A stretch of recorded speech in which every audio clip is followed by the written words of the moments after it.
tout le monde, bienvenue sur ma chaîne, j'espère que vous allez bien. J'ai l'impression que ça fait une éternité que j'ai pas fait une vidéo posée comme ça. Donc là je reprends tout doucement les vidéos comme d'habitude, hein, on va suivre le rythme d'habitude pour vous faire une vidéo toutes les semaines. Et je reprends mon thème de prédilection qui est les finances personnelles, ponctué de vidéos sur le développement personnel. Donc là on va parler aujourd'hui de comment je planifie mon budget.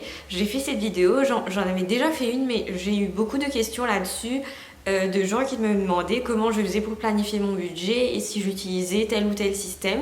Donc j'ai voulu faire une vidéo là-dessus pour préciser vraiment ce que je fais, la façon dont je gère mon argent, le système de gestion que j'ai. C'est un système qui est ultra simple, c'est tout simplement un carnet où je note. C'est un carnet vraiment spécifique pour la compta.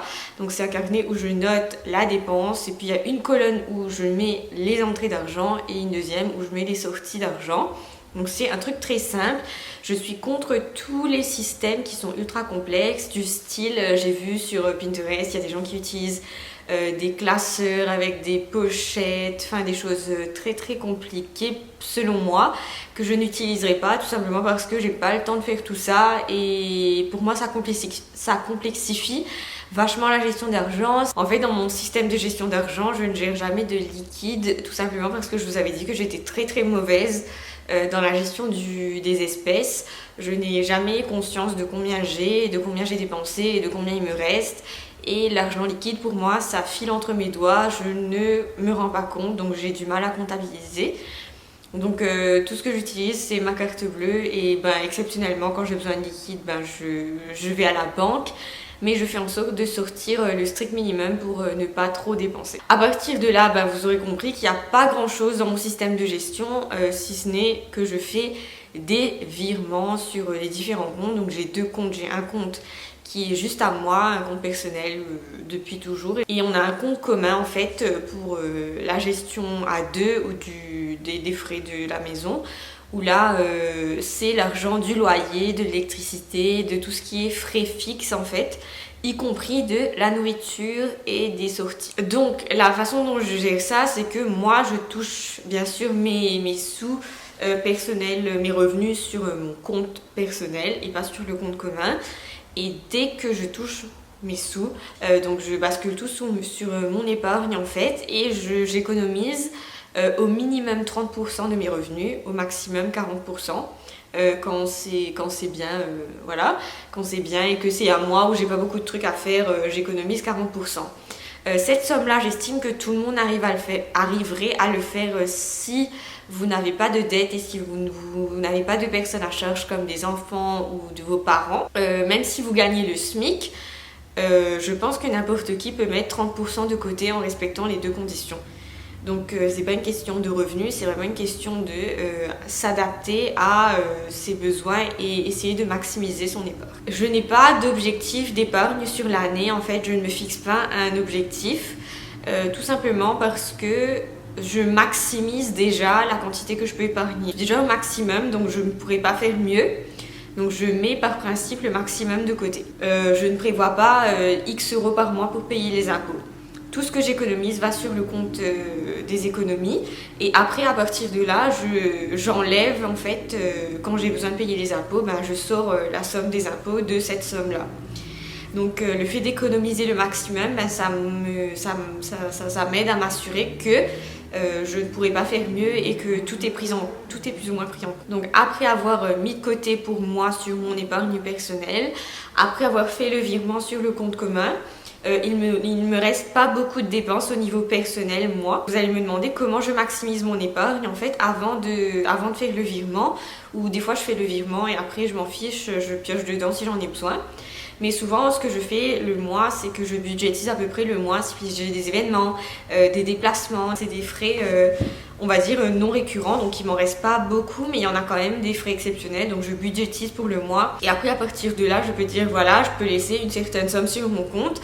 Souvent, je me laisse vite fait une centaine d'euros ou un peu moins des fois pour tout ce qui est personnel. Donc des fois il faut payer un café ou enfin des trucs comme ça, des trucs simples. Cette centaine d'euros là, c'est proportionnel à ce que je dépense en général dans, on va dire, les loisirs si vous voulez. Et bien sûr après je fais des ajustements en fonction de des dépenses imprévues parce que des fois il arrive toujours qu'il y ait des dépenses imprévues. En fait, mon objectif à travers toute cette planification, c'est d'oublier le moins de trucs possible. Alors ensuite, dans ma manière de gérer, comme je gère tout électroniquement, c'est-à-dire je ne touche pas aux espèces, je garde tous les reçus, tous les reçus. D'ailleurs, mon sac est plein de reçus, c'est un peu chiant. Faudrait que je prévoie une pochette, mais je garde tous les reçus, je ne jette rien. Et au fur et à mesure, en fait, disons, je le fais une fois par semaine, je prends tous les reçus. Donc j'ai les reçus, mon interface bancaire et mon carnet. Et puis j'essaye de voir la correspondance entre les trois pour voir si ça a été débité de mon compte et si la dépense a bien été notée dans mon carnet. Vous voyez pourquoi je vous dis que tout ce qui est au-delà de ça va être plus compliqué et plus chronophage. Maintenant, je voulais vous donner 3 tips, en fait, 3 astuces que j'ai découvert récemment qui m'aident vraiment à rester dans mon budget et à ne pas dépasser mon budget, à piocher le moins possible dans mes économies, donc à rester vraiment dans ces 75, 100 € qui me restent quand j'ai fini de tout faire. C'est le fait de savoir gérer les fonds de placard en fait. Il y a beaucoup de gens qui ont vraiment du mal à vivre avec peu de choses dans le placard en fait. Ils paniquent, ils se disent je ne vais pas pouvoir faire un dîner, il faut que j'aille faire des courses. Et c'est pas vrai dans le sens où il y a toujours un truc dans le fond du placard où on peut customiser, on peut faire quelque chose. Et j'ai réalisé qu'entre le moment où, chez moi en tout cas, où on se dit il n'y a plus rien et le moment vraiment où il n'y a plus rien, il se passe peut-être 2 ou 3 jours. Donc il y a toujours un moment, il y a toujours quelque chose dans le placard qu'on peut utiliser pour faire à manger. Des fois on fait vraiment des trucs de ouf juste en se disant tiens on a que ça, qu'est-ce qu'on fait? Deuxième chose en fait c'est pour moi qui arrive à rester dans mon budget, c'est le fait de savoir se contenter des activités non payantes. C'est-à-dire que bien sûr il y a plein de fois où on a envie d'aller au resto, on a envie d'aller je sais pas faire un truc qui est payant souvent. Et je sais que si je fais cette activité là, je vais forcément dépenser 20-30 € et quand on a un budget personnel d'une centaine d'euros, 20-30 € c'est énorme en fait. Et donc c'est de savoir changer d'activité, se contenter, je sais pas, d'une balade plutôt que d'aller boire un café. C'est de réaliser toutes ces activités qui apportent la même satisfaction qu'une activité payante, c'est savoir substituer l'un par l'autre, toujours être heureux et satisfait de sa vie, mais pour ne pas avoir à dépenser et ne pas avoir à consommer pour être heureux. Moi, le truc que je pense qui fait la différence, c'est le fait de savoir vivre en flux tendu. Comme je disais, pour la nourriture, c'est un vrai truc. Y a beaucoup de gens qui stressent vachement de ne pas avoir de rab chez eux.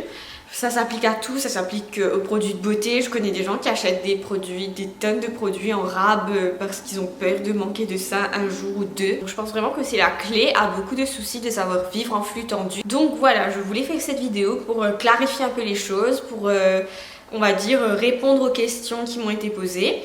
Donc je n'utilise pas de système d'enveloppe ou de système autre que ça. Vraiment c'est un système tout simple qui fonctionne avec moi et qui peut fonctionner avec plein de gens. Après il y a d'autres gens qui préfèrent gérer des espèces. Donc je ne sais pas si vous entendez la musique, ça doit toujours arriver au moment où je fais la vidéo, comme d'hab. Chacun adapte à sa façon de gérer. Si vous préférez gérer les espèces, ça va être plus facile pour vous peut-être d'utiliser un système d'enveloppe avec des revenus, même avec des revenus minimum, genre le SMIC. Si quelqu'un n'a pas de dette et n'a pas de personne à charge comme il y a beaucoup de gens, c'est possible d'économiser des milliers d'euros, plusieurs milliers d'euros par an sans déconner. Cette vidéo est finie, j'espère que vous l'avez aimée. Je finis en mode gros plan, j'espère que cette vidéo vous aura plu.